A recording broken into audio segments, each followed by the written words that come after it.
Hey, YouTube fam! Welcome back to our channel where we explore the fascinating corners of history. Today, buckle up for a mind-blowing journey as we delve into what people looked like 140 years ago. Trust me, you won't believe your eyes.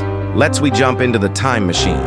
It's the late 1800s, a world without smartphones, Instagram, or even color photography. People's lives were vastly different, and so were their appearances.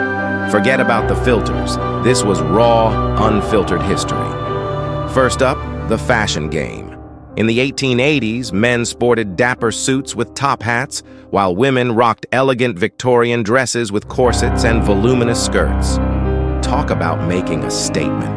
The sheer attention to detail in their attire reflected the societal norms and values of the time. Now, let's talk facial hair. Gentlemen, imagine a world where magnificent mustaches and bushy beards were the epitome of manliness. From handlebar mustache